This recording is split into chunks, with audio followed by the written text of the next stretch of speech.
근대 올림픽의 창설자는 흔히 프랑스의 쿠베르탕 남작으로 알려져 있습니다. 그는 고대 그리스인들이 인간으로서의 완성을 위해서는 체육의 연마가 꼭 필요하다고 믿었고, 체육을 일종의 교육 과정으로 했던 것을 연구한 바가 있습니다.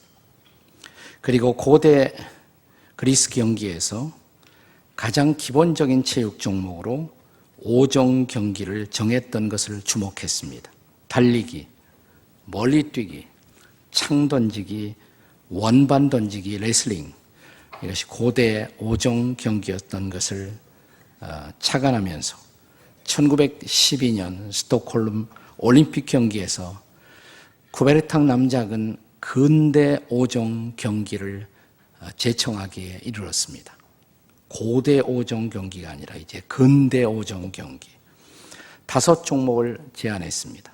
사격, 펜싱, 수영, 승마, 크로스컨트리, 이 5종목을 근대 올림픽 5가지 가장 기본적인 경기로 제안한 것입니다. 그 중에 승마는 그냥 평지를 달리는 것이 아니라 여러 형태의 장애물을 뛰어넘는 그런 경기였습니다. 꼭 그럴 필요가 있느냐? 그냥 말 빨리 달리는 걸로 경주하면 됐지. 이런 논의는 쿠베르탕 남작의 의미 있는 발언으로 그 논의가 결론을 내리게 됩니다. 그는 이런 말을 했습니다. 장애물을 극복하지 않고는 인간이 완성될 수가 있겠습니까? 장애물은 바로 인생의 모습입니다. 그렇습니다. 장애물 경기는 바로 인생의 모습이고, 장애물을 극복하지 않고는 인생의 꿈은 결코 실현될 수가 없습니다. 오늘은 장애인 주일입니다. 흔히 장애인은 선천적 장애인과 후천적 장애인으로 나뉘어서 생각합니다.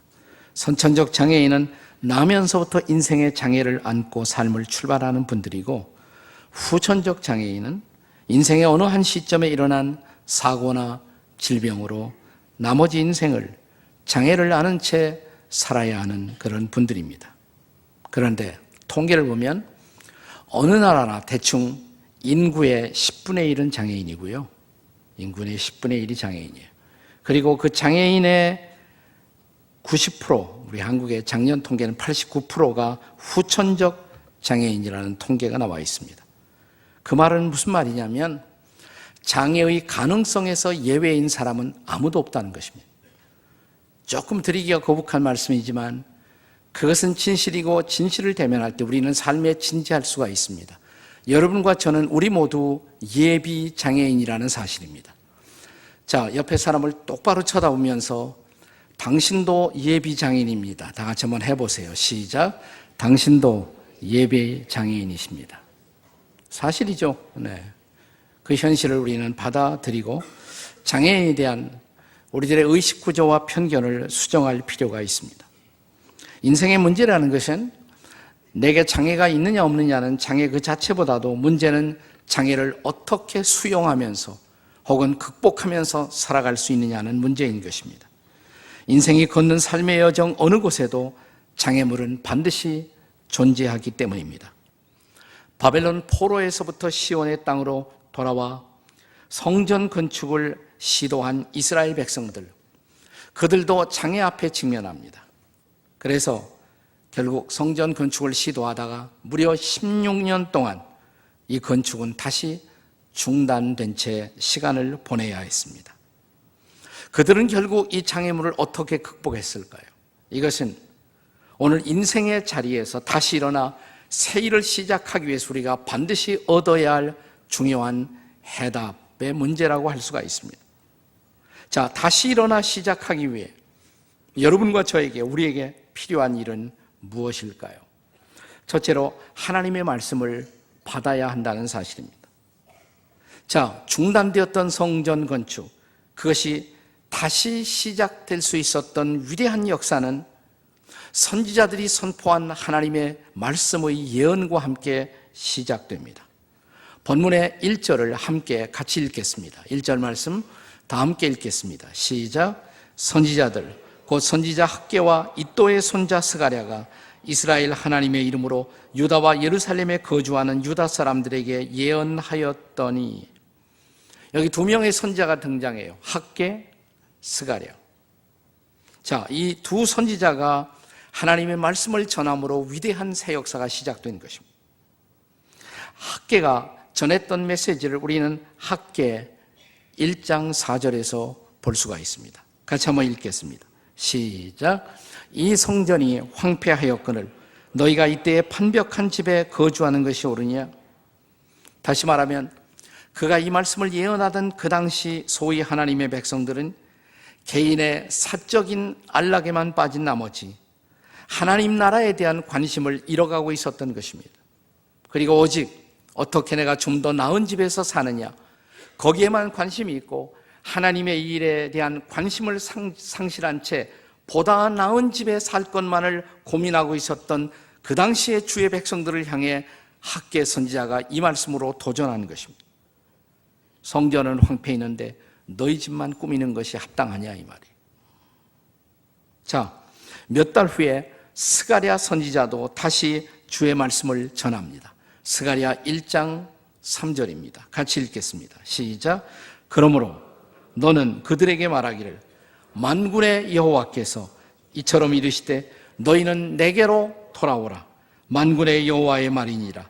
그리하면 내가 너희에게로 돌아가리라. 만군의 여호와의 말이니라. 다시 쉽게 말하면 회개하라, 이 말이에요. 돌이키고 회개하라. 그냥 이렇게 살아서는 안 된다는 것입니다. 이 예언의 말씀으로 주의 백성들은 돌이킵니다. 회개합니다. 그리고 다시 주의 일에 헌신하게 된 것입니다. 하나님의 말씀은 언제나 새로운 창조 또 새로운 역사의 시작을 만드는 것입니다. 그런데 중요한 것은 당시 이스라엘 백성들에게 이 하나님의 말씀에 응답할 수 있는 마음이 준비되어 있었다는 사실, 그것이 중요한 것입니다. 본문의 2절을 보겠어요. 2절 다 같이 읽겠습니다. 시작. 이에 스알디알의 아들 스룹바벨과 요사닥의 아들 예수아가 일어나 예루살렘에 있던 하나님의 성전을 다시 건축하기 시작하며, 이 구절의 처음 부분 화두의 이에라는 단어로 시작됩니다. 이에 스알디알의 아들 스룹바벨과, 그래서 이에, 다시 말하면 선지자들이 예언하고 하나님의 말씀을 전달하고 또 그 당시의 지도자들 스룹바벨과 예수 같은 지도자들이 이에, 다시 말하면 때를 지체하지 않고 즉각적으로 그 말씀에 응답했다는 것입니다. 여기 하나님의 말씀에 마음을 열고 살아갔던 사람들, 바로 그들에 의해서 다시금 위대한 역사는 시작될 수가 있었다는 것입니다. 다시 건축하기 시작하며 드디어 역사의 수레바퀴는 다시 움직이기 시작합니다. 최근에 페이스북 인사이트 글 1위의 감동을 선물했던 신준모라는 분이 쓴 또 하나의 책 제목이 다시라고요. 다시. 그는 이 책에서 다시라는 말, 이것은 용기를 부르는 주문이다, 이런 표현을 사용합니다. 다시 오지 않을 오늘을 위한 선택, 아무 일도 없었다는 듯 다시 꿈꾸며 다시 웃으며 다시 행복하라, 다시 시작하라, 이렇게 그는 도전합니다. 그렇습니다. 하나님의 말씀은 언제나 우리를 다시 일으킵니다. 하나님의 말씀은 다시 우리를 돌이키게 합니다. 하나님의 말씀은 다시 우리를 살려냅니다. 하나님의 말씀은 다시 일어나 새로운 역사를 짓게 만듭니다. 하나님의 말씀은 다시 여러분과 저를 주님의 위대한 도구로 살게 합니다.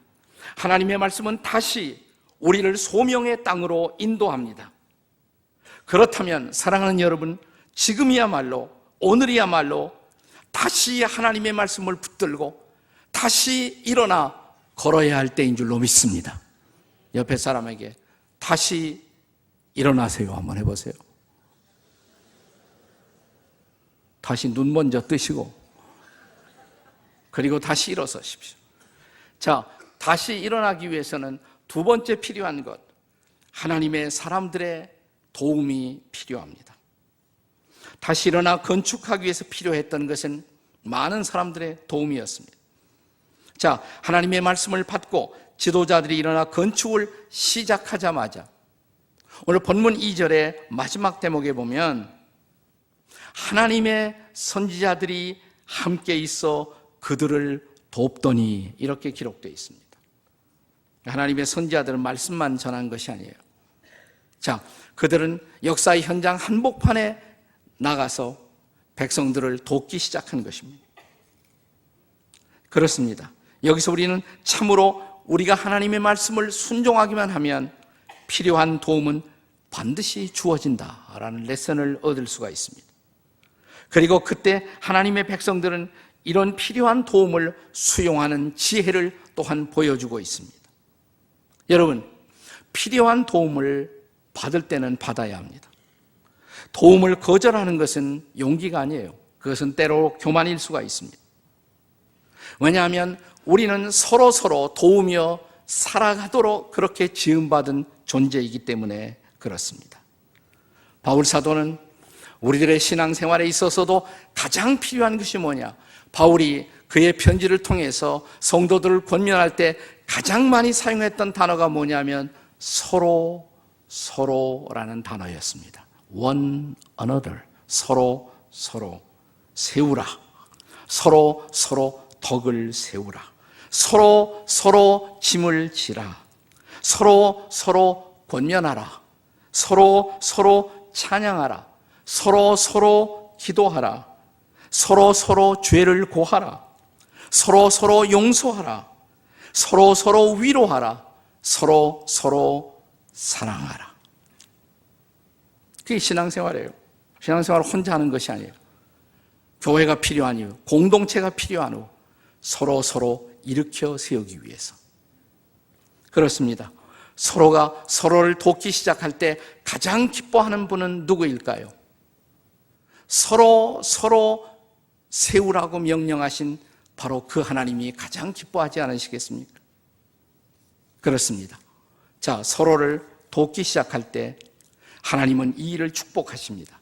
그리고 아무도 막을 자가 없었다. 이것이 본문의 레슨입니다. 자, 5절을 보겠습니다. 5절 말씀 다 같이 읽겠습니다. 시작. 하나님이 유다 장로들을 돌보셨으므로 그들이 능히 공사를 막지 못하고 이 일을 다리오에게 아뢰고 그 답장이 오기를 기다렸더라. 이런 말 있죠. 하늘은 스스로 돕는 자를 돕는다. 그건 성경이 아니에요. 그건 속담이지. 그걸 성경적으로 바꾸기 위해서는 이렇게 바꿀 수가 있을 것입니다. 하늘은 서로가 서로를 도울 때 비로소 도울 수가 있다. 그건 성경적이에요. 왜냐하면 하나님 나라의 본질은 서로가 서로를 도우면서 섬기는 나라. 그것이 하나님의 나라의 모습이기 때문에 그렇습니다.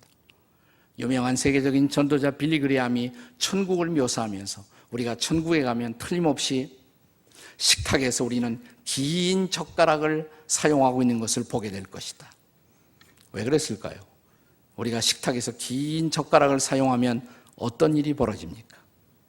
그 긴 젓가락으로 내 입에 쑤셔 넣으려면 이게 계속 칼쌈밖에 못해요. 긴 젓가락이니까. 어떻게 해야 돼요? 긴 젓가락으로 서로를 먹여줘야 돼요. 그게 천국이다 이 말이에요. 서로가 서로를 먹여주는 나라. 서로가 서로를 섬기는 나라. 서로가 서로의 필요를 채워주는 나라. 서로가 서로의 팔을 씻기는 나라. 이것이 바로 천국의 본질이라는 것입니다. 성경을 관통하는 가장 중요한 계명은 하나님을 사랑하고 마음과 뜻과 정성을 다해서 하나님을 사랑하고 그 다음에 내 이웃을 내 몸과 같이 서로 사랑하라. 이 명령이 온전히 준행되고 실천되는 그곳, 그것이 바로 천국이 아니겠습니까? 다시 일어나 새 일을 시작하기를 원하십니까? 그렇다면 내 인생에 내가 지고 있는 짐도 무겁고 힘들고 아프지만 하지만 내 주변에 나보다 더 아프고 나보다 더 힘들고 나보다 더 힘겹게 인생을 살고 있는 이웃들을 좀 주목해 보십시오. 내 주변의 장애인들에게도 이따금씩 시선을 한번 돌려보십시오. 그리고 물어보십시오. 내가 무엇을 도울 수가 있는지. 그리고 그들과 함께함의 마당에 자주 서보십시오. 거기서 우리는 하나님의 미소와 하나님의 은혜를 경험하게 될 것입니다. 우리 사회가 좀 더 선진 사회로 접근한다는 것, 선진 사회라는 것은 천국 비슷한 사회가 선진 사회예요. 그 사회로 접근한다는 것은 가진 자와 못 가진 자 사이의 마음의 거리가 좁혀지고 비장애인과 장애인 사이의 편견의 벽이 낮아지는 사회, 그 방향으로 가는 것이 아니겠습니까? 그것이 바로 주께서 저와 여러분에게 기도를 가르치시면서 주님께서 가르친 기도에서 나라가, 아버지의 나라가 임하오시며 뜻이 하늘에서 이루어진 것 같이 땅에서도 이루어지이다, 그 기도를 가르쳐 주신 하나님의 마음인 것입니다.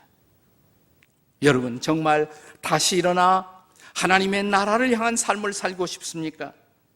그렇다면 세 번째, 하나님이 세우신 질서를 존중하셔야 합니다. 하나님이 세우신 질서를 존중해야 합니다. 유다 백성이 성전 건축을 다시 시작하며 그들은 이 일을 어떤 시비나 어떤 폭력적인 방법으로 하지 않았다는 것을 주목해 보십시오. 본문 3절에 보시면 다뜨네라는 총독이 유대인들의 성전 공사 재개 소식을 보고받고 이것이 누구의 지시로 이루어진 일인가를 묻습니다. 4절에는 건축을 지시한 사람의 이름을 아뢰었다. 그건 틀림없이 아마 2절에 기록된 스룹바벨 혹은 스룹바벨의 별명은, 다른 이름은 세스바살, 똑같은 사람이에요. 당시 유대 총독입니다. 그러니까 유대 으뜸가는 지도자가 명령했으니까 그들이 같이 또 일을 한 것입니다. 6절 이하 에스라 5장 전체의 메시지는 그것이 합법적인 절차를 통해 이루어졌다는 것을 우리에게 증거하고 있는 내용입니다. 합법적인 법의 테두리 안에서 성전 공사가 이루어졌다는 것입니다. 그리고 마침내 마지막 두 구절, 이 장의 에스라 5장의 마지막 두 구절 16절, 17절은 그 당시 다리오 왕, 그러니까 시작은 고레스 왕 때 시작이 됐어요. 이제 벌써 다리오 왕 2세, 이 다리오 왕의 최종 재가를 확인하는 말씀이 마지막 두 구절에 기록됩니다. 함께 같이 읽겠습니다. 같이 읽습니다. 시작. 이에 세스바살이 이르러 예루살렘 하나님의 성전 지대를 놓았고 그때로부터 지금까지 건축하여 오나 아직도 마치지 못하였다 하였사오니 17절. 이제 왕께서 좋게 여기시거든 바벨론에서 왕의 보물 전각에서 조사하사 과연 고레스 왕이 조소를 내려 하나님의 이 성전을 예루살렘에 다시 건축하라 하셨는지 보시고 왕은 이 일에 대하여 왕의 기쁘신 뜻을 우리에게 보이소서. 그 왕의 재가를 확인하는 것이에요. 신청하는 것입니다. 그리고 그 허락을 다시 득하는 것입니다. 사랑하는 여러분, 성경의 하나님은 법의 하나님이십니다. 율법을 주신 하나님이십니다.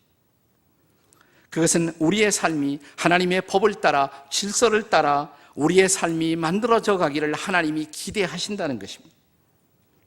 어떤 경우에도, 어떤 상황 속에서도 무법과 무질서는 하나님의 속성과 결코 일치하지 않으십니다. 왜냐하면 하나님은 법의 하나님, 하나님은 질서의 하나님이시기 때문에 그렇습니다. 그래서 하나님의 백성들이 추구하는 어떤 일도 법과 질서의 테두리 안에서 이루어져야 한다는 것입니다. 아무리 좋은 동기를 가졌다 해도 법을 떠난다면 그것은 결코 하나님의 축복받을 만한 일은 아니다라는 것을 우리는 먼저 기억할 필요가 있습니다. 물론 때로 우리가 살고 있는 이 사회 속에는 바람직하지 못한 법이, 또 때로는 악법이 존재하고 있는 것도 사실입니다. 그러나 저는 악법이라도 한 사회 속에 존재하는 것이 법이 없는 사회보다는 훨씬 더 낫다고 생각해요. 물론 그럴 경우 그리스도인들은 이 땅의 악법들이 보다 정의로운 법으로 대체될 수 있도록 그 법을 바꾸는 법률 개혁 활동에 우리들 자신을 들여야 할 필요는 분명히 있습니다. 그러나 그때까지 우리는 현재의 법에 순종하고 따르면서 하나님 우리에게 맡겨진 어떤 사역, 그 일을 이루어갈 필요가 있다는 것입니다. 저는 그런 의미에서 바울 사도가 로마서 13장 1절에서 각 사람은 위에 있는 권세들에게 순복하라, 복종하라, 혹은 우리 예수님도 가이사의 것은 가이사에게, 하나님의 것은 하나님에게 바치라고 말씀하신 의도가 거기에 있다라고 생각을 합니다. 그렇다고 이 말씀이 세속 권력에 대한 맹목적인 순종을 가르치는 말씀은 결코 아닙니다. 저는 분명 한 국가, 한 사회가 정상화되기 위해서는 나라를 이끌고 있는 리더십을 백성들이 존중하고 그들의 통치에 협력해야 하는 것이 하나님의 보편적인 뜻이라고 확실히 믿습니다. 문제는 그러나 권력을 잡고 있는 사람들이 권력을 남용할 때 혹은 악용할 때, 그리고 백성을 억압한다면 우리는 어떻게 할 것이라는 딜레마가 항상 우리를 괴롭힙니다. 저는 그럴 때라도 우리는 법을 떠나지 않고 법 안에서 그런 현실을 타개하고 바꿀 수 있는 노력이 우리에게 필요하다고 생각해요. 제도적으로 그러한 권력자들이 백성 억압하지 못하도록 법이 개선되는 노력을 우리는 꾸준히 해야 하고, 그래도 안 되면 정권이 바뀔 수 있도록 우리에게 주어진 투표권을 정당하게 행사해야 한다고 믿습니다. 예를 하나 들어보겠습니다. 요즘 이 사람 저 사람하고 만나서 제가 얘기를 하다 보면 새로운 정권이 들어오고 나서부터 그 세금이 많이 부과되면서부터 힘들어하는 그런 사업을 하는 분들이 적지 않은 모습을 볼 수가 있습니다. 자, 이런 세제 활동이 강화되면서 내 사업장에 부당하게 세금이 징수되었을 경우 우리는 어떻게 해야 할까요? 세금을 거부하고 거리에 나가서 투쟁을 시작할까요? 저는 그것은 바른 방법이 아니라고 생각해요. 일단 낼 것은 내야 한다고 생각합니다. 아무리 힘들어도 세금을 일단 내고 할 수 있는 모든 합법적인 방법으로 이런 세금 징수의 부당성을 항의하고 적절한 세금 징수가 입법화되는 일에 우리의 모든 역량을 집중시킬 필요가 있다고 믿습니다. 그래도 개선이 안 되면 어떻게 해요? 그렇게 어려운 거 아니에요. 다음 선거에서 부자들에게는 감세하고 서민들에게는 부당한 과세를 하는 정권에 절대로 표를 주지 말아야 합니다. 그동안에 또한 사회적 약자들, 또 특별히 장애인 같은 사람들, 이런 분들은 우리 사회에서 특별히 많은 부당하고 불편한 편견 속에서 삶을 살아왔던 것도 사실입니다.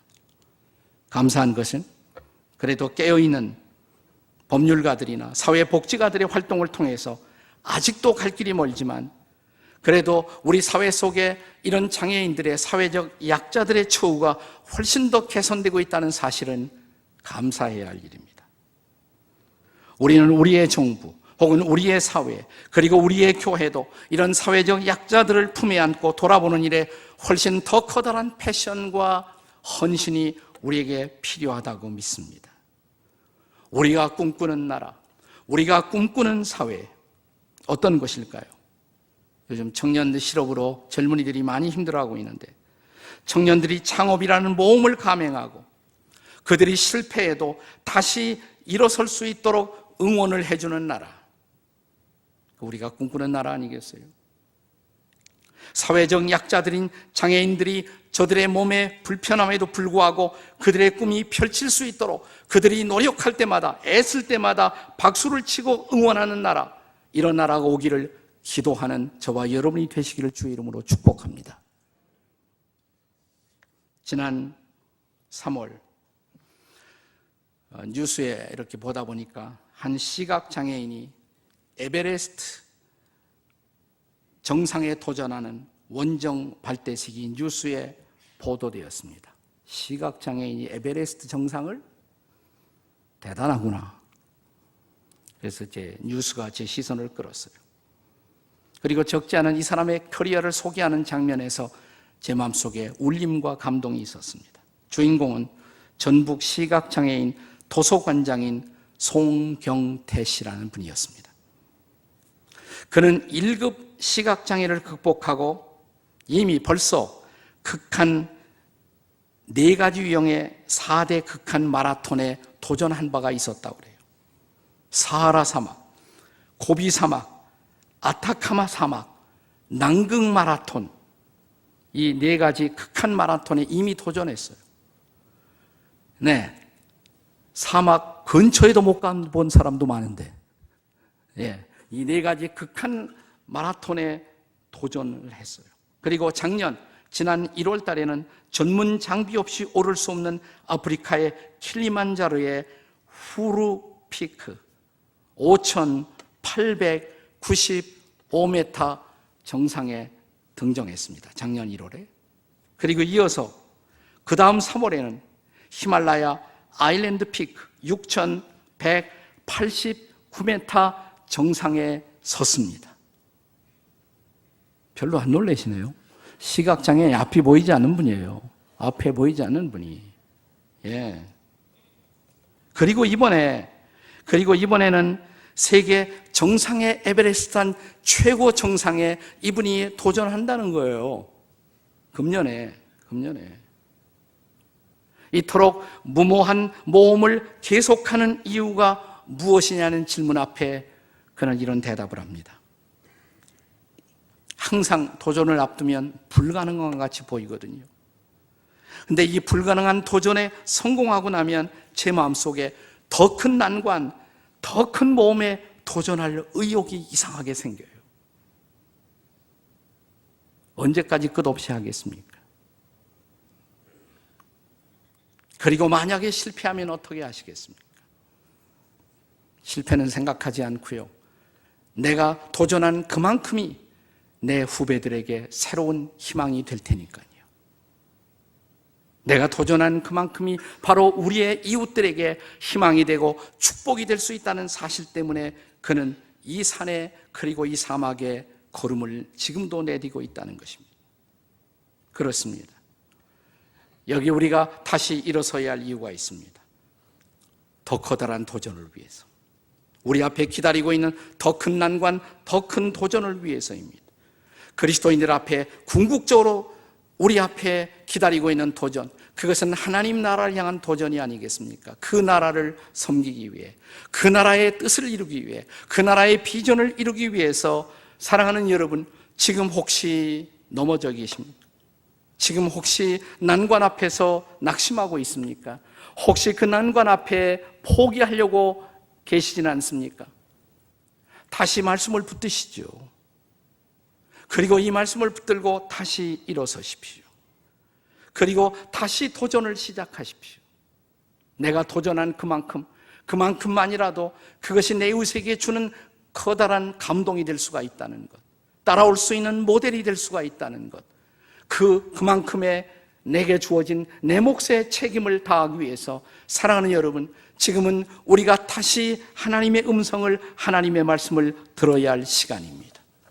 그리고 나를 돕는 이웃들과 손을 잡으십시오.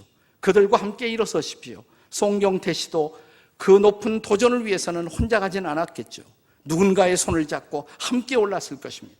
그렇습니다. 말씀을 붙들고 기꺼이 손을 내미는 이웃들과 함께 벌떡 일어서십시오. 그리고 다시 시작하십시오. 새로운 도전을 말입니다. 이 도전을 위해 오늘도 다시 일어서는 저와 여러분이 되시기를 주의 이름으로 축원합니다.